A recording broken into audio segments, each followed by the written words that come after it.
Okay.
All right. Good evening, everybody. It's training. Who is hearing me? Let me see. If you can hear me, kindly drop a message. Let me see. Let me know whether you are hearing me. Drop a message in the chat box. Let me know whether you are hearing me.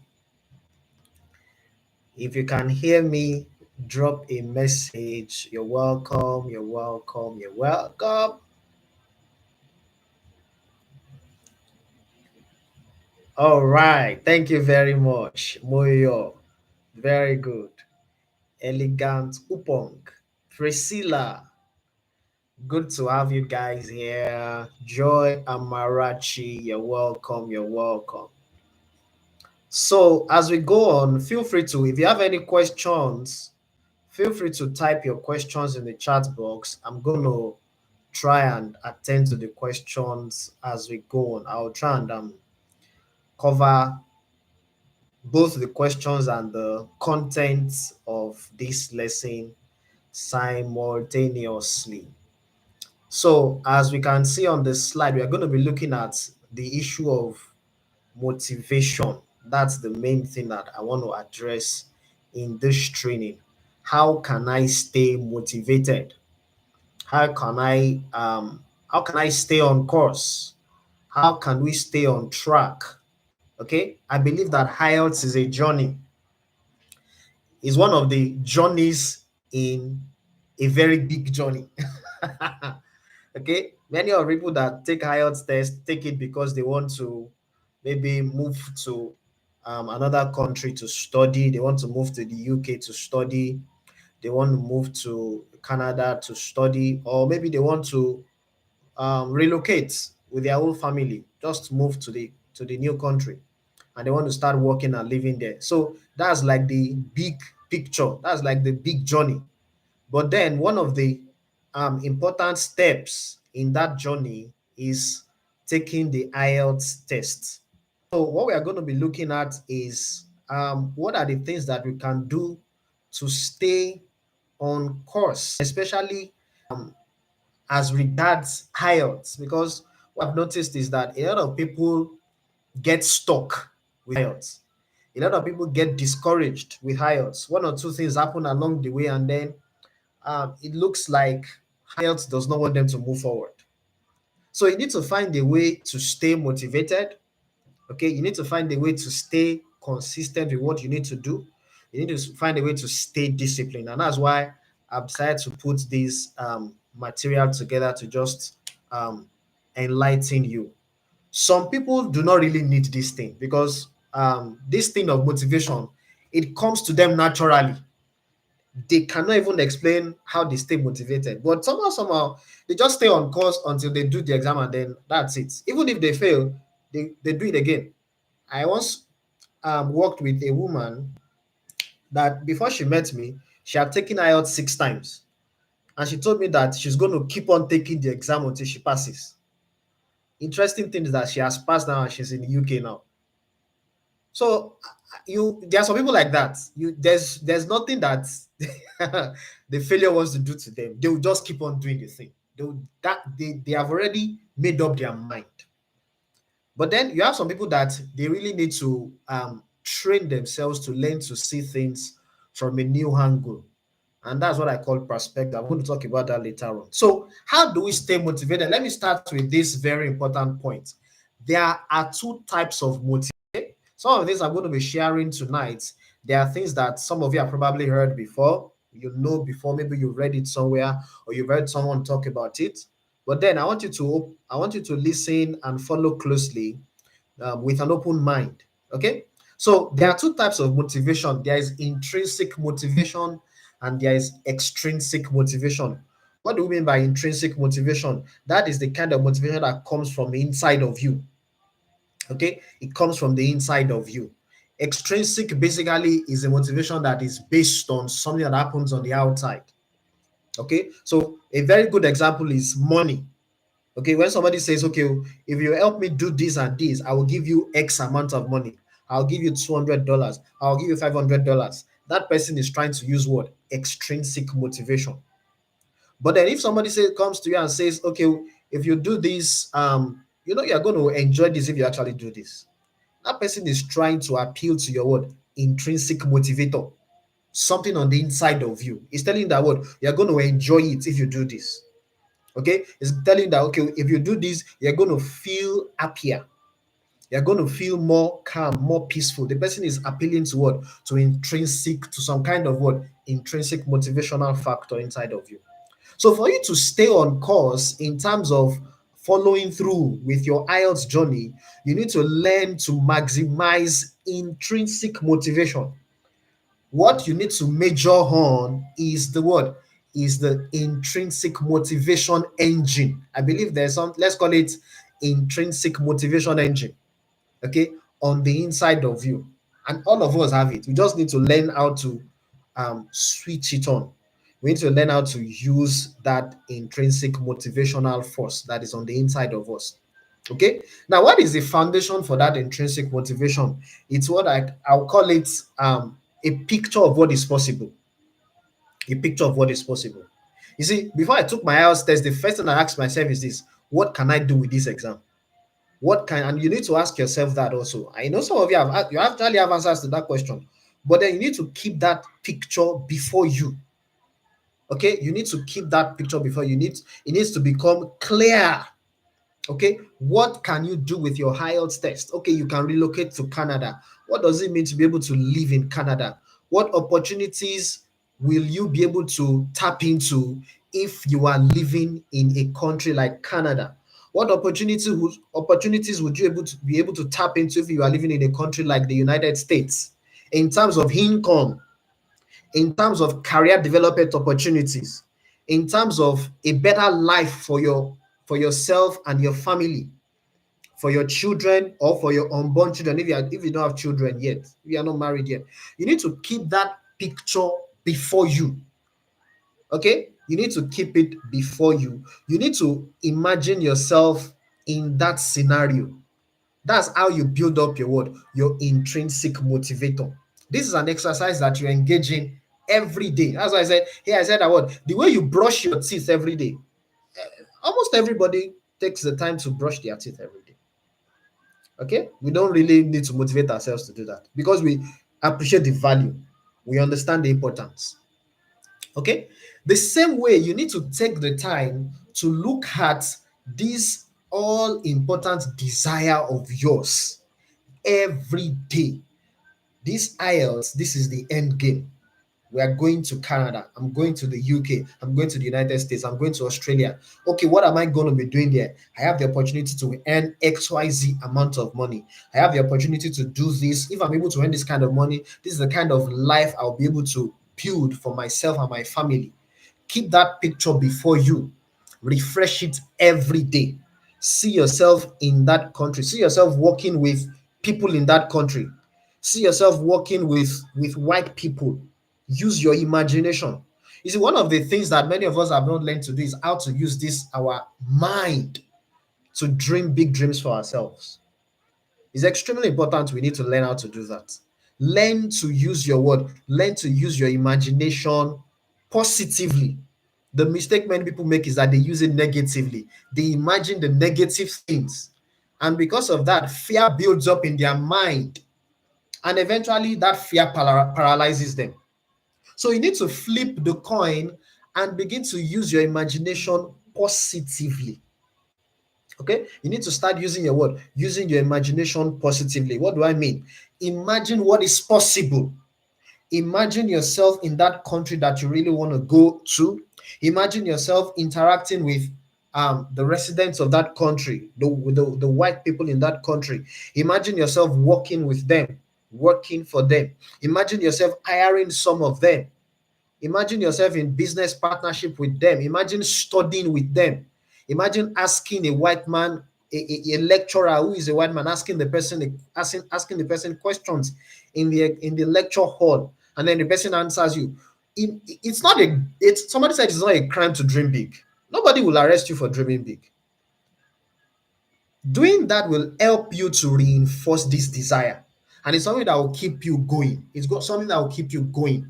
Because I'm telling you, in this IELTS journey, you're going to see a lot of discouraging things that will happen, especially when you start practicing questions. You cannot afford to allow yourself to be discouraged by those things. So your foundation is what? Is the strong desire, that strong reasons that are based on a clear dream and vision of what is possible, of what can be.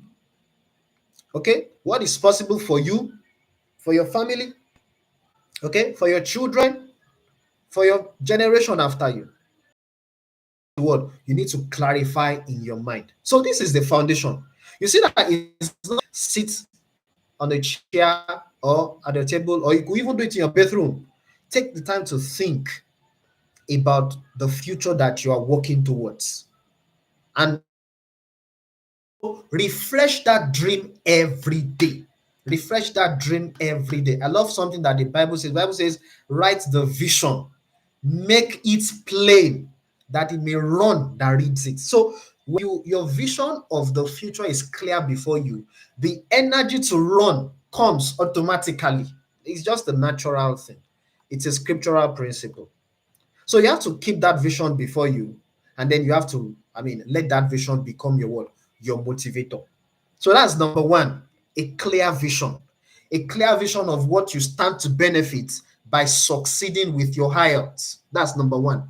Number two way to stay motivated is that you need to keep a record of your progress. Okay?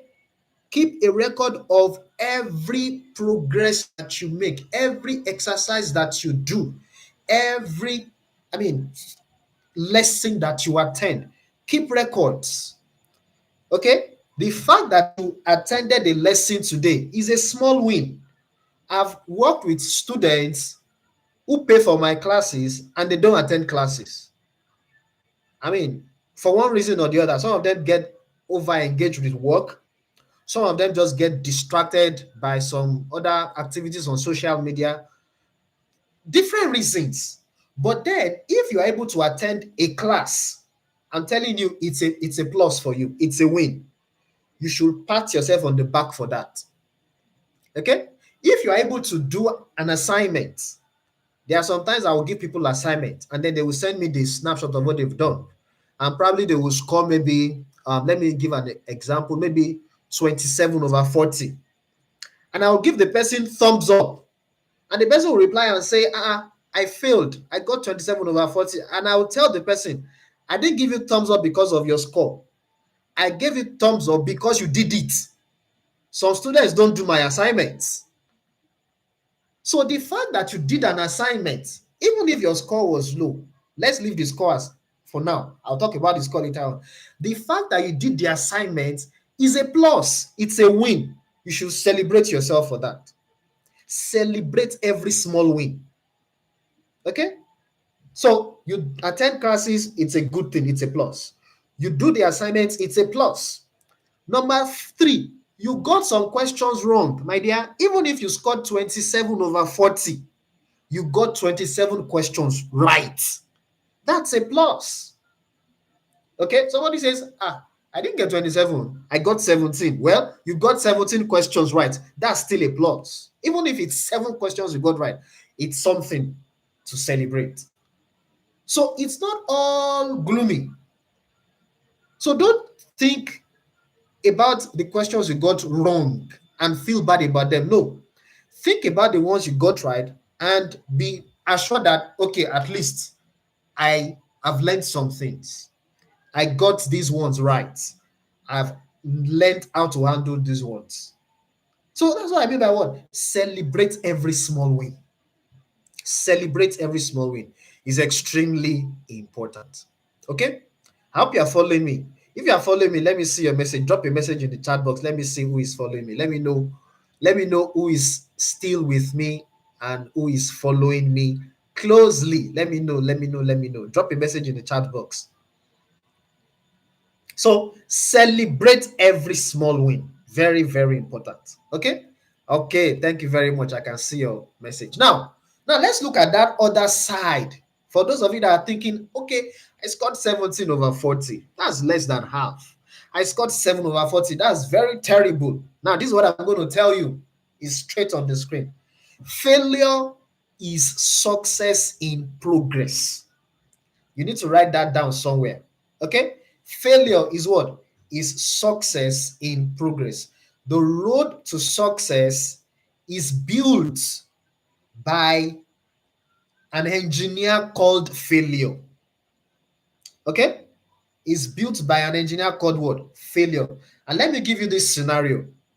When it comes to success in IELTS, there are two ways to approach it. It's either you learn by failing while practicing, or you learn by failing many real exams before you eventually pass. Okay? What do I mean? Somebody practices. So, what I usually do is that I recommend that people do a minimum of 40 full reading tests before their exam day. That's what I recommend. A minimum of 40 full reading tests and 60 listening tests. Okay. Now, in the process of doing 40 to 60 tests, you're going to experience a lot of failures. You get a lot of wrong answers. You get a lot of wrong answers. Your job is to take those wrong answers and use them as a springboard to learn. Turn failures into lessons. Okay? Take those wrong answers and use them to learn. Okay? Now, the mistake some people make is that they will not practice questions before the exam day. They will just enter into the exam hall and then they will just do something and then they will fail. And then after that failure, they will now go back and take some time to think about their life. Like some people will say, think about their life and think about the fact that they've wasted a lot of money and a lot of time. Okay? And after thinking, they will register for the exam again. And then they will fail the second time. And then they will come back again and say, what's going on? They will think again, think again. And then they will register for the exam again. And then they will go and take the exam. And then maybe the third time or the fourth time or the fifth time, I don't know. It depends on the person and the situation. Okay? But somewhere along the line, eventually they will pass. Now, which one is better? To experience those failures in practice or in the real exam? It's better to experience the failures in practice, not in the real exam. So turn failure into what? Into stepping stones that lead you on to success. And how can you do that? You can only do that by what? By learning from failure. So take every wrong answer. After solving your IELTS listening exercise, after solving your IELTS reading exercise, take the wrong answers and learn from them. Okay, this is it. Remember what I said earlier on at the beginning? I said that what? There's extrinsic motivation and there's intrinsic motivation. When somebody practices IELTS reading and the person gets maybe 38 over 40, that person gets excited and the person is motivated to practice more. Or in some cases, the person will be motivated to say, I can handle this thing. I don't need to practice again because of just 37 over 40. That's a big error. Okay, so that person is motivated. This thing is very easy. I can get a good score, and so the person stops practicing.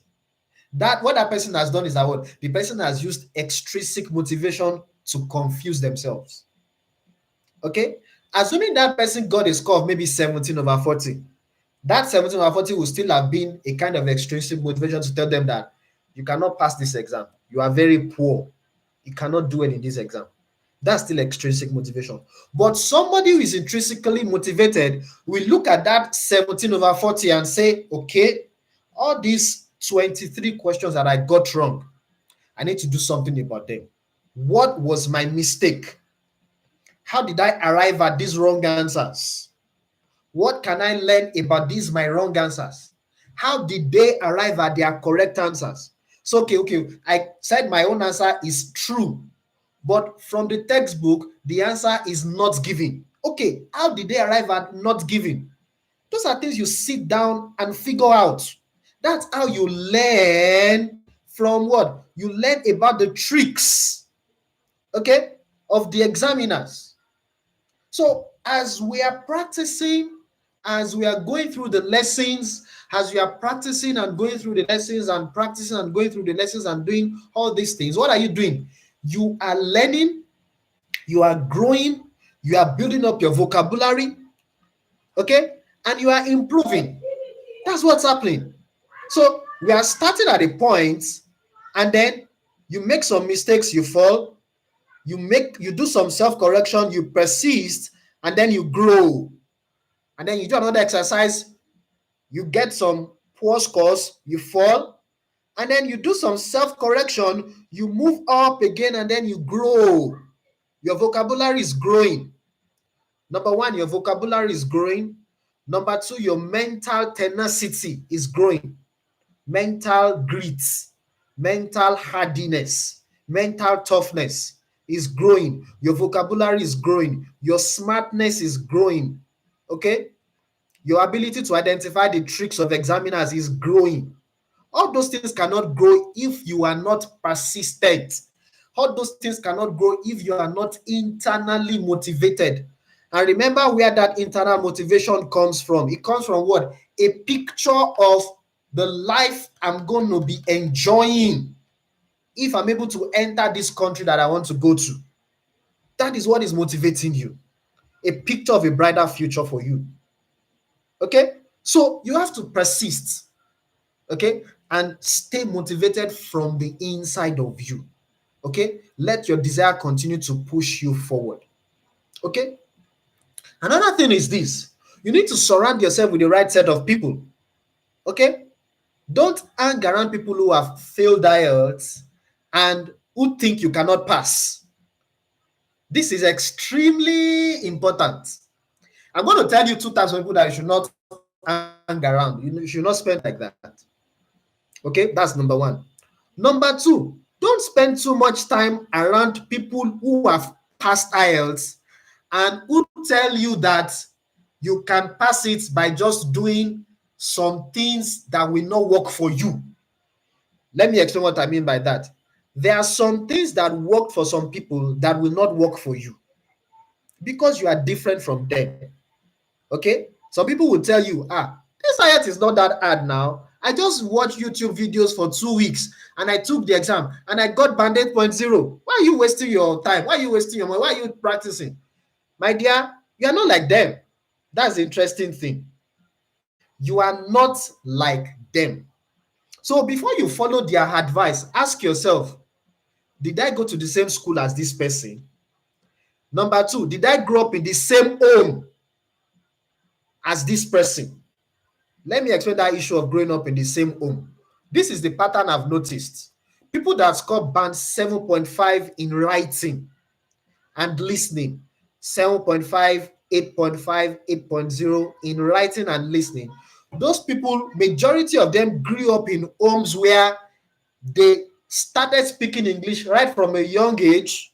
They started reading right from a young age. They enjoyed reading right from a young age. And many of them started writing small stuff, small poems, small stories right from a young age. So if you are not like that, and you think that, okay, you can do what that person did, and maybe that person grew up in that kind of home, you're going to be shooting yourself in the foot. Your background matters. The environment where you grew up in matters. Those are things that determine how rich your English vocabulary will be. Okay, so don't say that because XYZ just watched YouTube videos and then he did it for he just do some 2 or 3 practices for 1 week or 2 weeks. You too, you want to do the same. Or this, no, don't compare yourself to others. Okay, take the time, understand yourself, and surround yourself with the right set of people that believe in you. Okay, it could be your wife, it could be your husband. Well, I've noticed that majority of people that take IELTS are females. I still don't understand why that is. Guys generally are not commonly into this IELTS of it, the relocation of a thing. Ladies push it more. That's okay. I've seen husbands that really encourage their wives to go for it. I know a man that just kept on paying for our wife's exam until she passed. I think they paid like 3 or 4 times. And then she eventually passed. So it's good to have a supportive spouse. But then if your spouse is not supportive, you are not limited to your spouse, my dear. The list is long. Look at the list. You have some brothers or sisters that can encourage you. Okay? You have some cousins that can encourage you.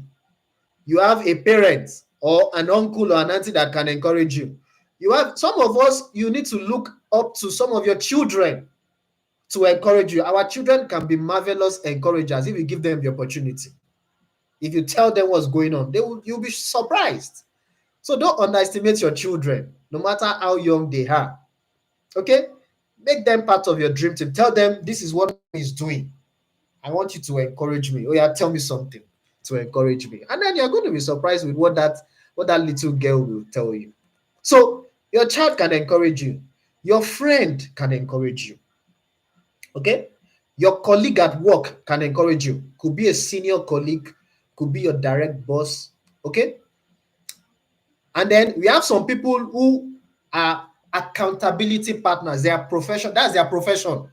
They work virtually. You just pay them, and then what they do is that every morning they will call you and give you some kind of motivation to tell you, okay, this is what you are doing today. I mean, they will just interact with you and follow up with you on whatever it is you are working on.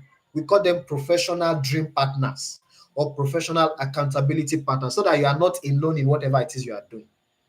So have a team of supporters that will continue to fire up this vision that is on the inside of you, that will continue to fire up that vision. It's extremely important. And then if you have friends who are already outside the country that can also be a motivation, my dear, try your best to get them into your dream team. Okay?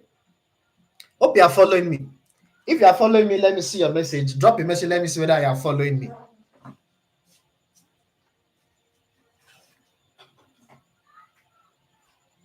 Let me see who is still with me. Let me see who is still with me. Let me know whether you are still with me. Let me know whether you are still with me. All right. Very good. Thank you very much. Comfy Touch. Bola Bimpe. Very good. I can see your messages. Thank you. Now, what is the next thing that you need to do to continue to motivate yourself, to stay on course, to stay on track? Is to what? Reflect and review your progress regularly. Okay? Regularly means at least once a week. Take the time to track your progress. Okay? Take the time to do what? To track your progress. In other words, every week. Okay, for example, let me put it this way. Let me put it to you this way. That what? Somebody can say that okay, every week I'm going to solve 6 listening tests every week, or every week I'm going to solve 2 reading tests. So what you do is that what? Every Saturday, check your records. How many listening tests did I do this week? How many what's it called? How many reading tests did I do this week? Okay, so if you did all the 6 listening tests, that's a very big plus for you. Now check your scores. What are your scores? Did you do self-correction for the ones you got wrong? That's what we mean by what? Reflecting on what you've done and reviewing your progress. Take the time to think about the schedule, your schedule for the week. Ask yourself, okay, I was supposed to do 5 listening tests this week. I did just 1. What went wrong? What happened? Okay, let me give you a secret here. I want you to write it down. Let me see if I can type it out here. What gets scheduled, that's how they say it. What gets scheduled gets done. Okay, what gets scheduled gets what? Gets done. What gets scheduled gets done. That's how they say it. Anything that gets scheduled is what you get done. In other words, if you want to do something, if you tell yourself, okay, I'm going to do 5 reading tests this week, you need to schedule it and put it on your calendar. Okay, put it on set an alarm on your phone and tell yourself, okay, On Tuesday, 6 p.m., reading test. Wednesday, 4 a.m., reading test. Friday, 3 a.m., reading test. Saturday, you schedule it. What gets scheduled gets done. Don't just say, I'm going to do XYZ number of tests this week. No, no, no, no. That's just step one. Step two is to what? Is to schedule it. Put it on your calendar. Put it on your roster. So that when your phone alarm rings, you know that whatever it is you are doing, you need to drop that thing and come to your IELTS. Or if you are not able to do it, reschedule that listening for another time immediately before you continue whatever it is you are doing that is important. So ask yourself, what were the mistakes I made this week? What were the distractions? Is it that I get distracted at home? What is distracting me at home? Okay, where can I go to that has minimal distraction? Do I need to go to a school in my neighborhood? Or do I need to go to the church in my neighborhood? Do I need to go to a service office in my neighborhood? Is there a quiet place in my office where I can do this thing? Think. Okay? That's reflection. Reflection. Okay? Also reflect on the difficulties that you are having. What are the difficulties I'm having? Which question type is giving me problem? Which question type? Is it true, false, not given? Is it matching information? Is it matching headings? Reflect on those things. So this reflection time is something that you need to, take seriously. Don't waste your effort. It's extremely important. Okay? That is another thing. Then be realistic with yourself. I said something along this line earlier on when I was talking about copying people that did IELTS in 2 weeks and passed. No, I said don't try and copy them. If you do not have the same background like those people, okay? Be realistic with yourself, with your mental capabilities. Be realistic with your time. Those people that did IELTS in 2 weeks and they passed, are you sure that you have the same time freedom that they have to study? Well, you are the one that will look at your schedule. Somebody that does that kind of thing, and what I would recommend for that kind of person is, okay, before you go to work in the morning, try and do something. If it's waking up at 3 a.m. to just do 30 minutes of IELTS, is something. 30 minutes. If it means waking up at 4 a.m. to do something that has to do with IELTS, for 30 minutes is something. I'm telling you, 30 minutes every day. At the end of 1 month, that's 15 hours that you have logged in. 15 solid hours. If the important thing here is to be consistent. If it's 30 minutes every day, if you do that consistently every day for 6 months, I'm telling you, you are going to build up the capacity to get band 7.0. I'm not joking, it's a fact. Consistency is going to win this race for you. It's going to win this game for you. Okay, so if you are a very busy person, I'm giving you the consistency rule. 30 minutes consistently every day. Month 1, month 2, month 3, month 4, and follow these things I'm telling you here. Review your progress every week. Okay, every week. Don't get tired. Don't get discouraged by any low score. 30 minutes every day is a very small window of time, but when it compounds, I'm telling you, it's going to go far. Okay, so be realistic with your time.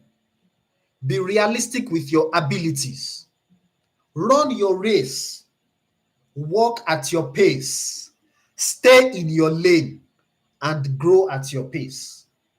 Okay, all of us have our journey, so don't try and run another man's journey. Okay, stay in your lane and follow through. It's very, very important. Okay, so be realistic. Okay, give yourself the time. 3 months, 2 months, 4 months, 5 months, whatever time it is. Look at your schedule and decide, okay, how long is it going to take? And then work towards it. Okay, and then finally, You need to face this IELTS of a thing with the right perspective. And what is the perspective? There are three things when it comes to IELTS. There are three things that you are here to learn. They are not really, to be honest with you, they are not really testing your English per se. Now, this one is somehow. They are testing your English, but then they are actually testing your ability to identify tricks. So you need to learn the tricks. That's what you are looking for here. So if you do any IELTS test, especially reading and listening, and you get a low score, it's because you got tricked. You have not mastered many of their tricks. Okay, somebody's thinking, why not just tell us the tricks? The tricks are just so many. There are so many that if I tell you, they will not register in your mind. You need to figure them out yourself by practicing. That's just the truth. Okay? One of the tricks, let me tell you one of the tricks. And if, I'm sure if I tell you, you say, you've always been saying this thing. Is it one of the tricks? Yes, it's one of the tricks. One of the tricks is that the examiners want you to read the passage before you read the question. Because they know that if you do that, it's going to waste your time and then you'll not be able to answer all the questions correctly. So one of the tricks is that what? Don't start by reading the passage, start by reading the question. That's one of the tricks. If you don't practice doing that over and over and over, you will not master that trick. You will not master that, what's it called? That strategy. That's just one of the many, many, many tricks of IELTS. So your job here is to learn the trick. So anytime you practice and you get a low score, you need to ask yourself, what were the tricks that made me get these low scores?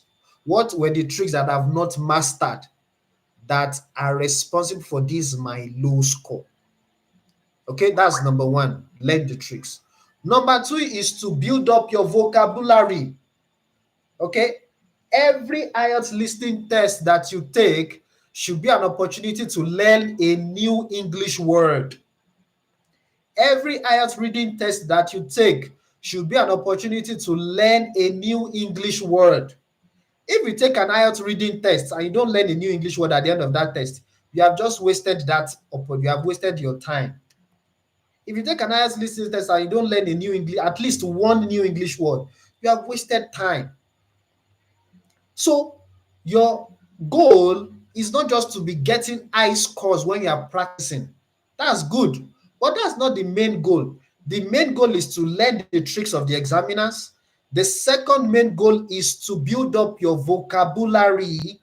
And the third main goal is to what? Is to improve your skills and your speed. Okay? So that's what we are working on. That's what you should be working on every day. That's what you should be working on every day. Remember that chart that I showed you earlier on, growth. We are growing and improving ourselves with every practice. Learning their tricks, building up our vocabulary, and improving our speed. Improving our speed and our skill. Okay? So these are things that you need to keep in mind as you practice. These are things that you need to keep in mind as you go through the lessons. Okay, for those of you that have enrolled for our classes, these are things that you need to keep in mind. Go through every lesson, do every assignment, and keep proper record. Okay, and follow things through. Hope you get my point now. So please, ladies and gentlemen, these are things that you need to keep in mind. Okay, motivate yourself. Don't look at scores. So if there's anything you have not gotten from this session over the past 30, 45 minutes, I'm going to sum everything up in one thing. Don't look at your scores to motivate yourself. Okay? Like somebody said, some people say nowadays, they will say that age is just a number. Age is just a number. Okay? Let me tell you something, ladies and gentlemen. Those scores that you are getting in your IELTS practice, they are just numbers. I'm telling you, they are numbers. Some days ago, I interviewed one of my students that got band 9. Okay, so this lady, I think she had 8.5 in her speaking. I can't remember now, either 8.5 or 8.0. When I did speaking practice with her, and then she was asking me after the practice, she asked me that what score would I give her for her speaking? I thought that's 7.0. I thought that's 7.0. At the end of the day, when she did the exam, she had 8.5 in speaking. Can you see that? That shows that score is just a number. That's just to show you that score is just a word. It's just a number.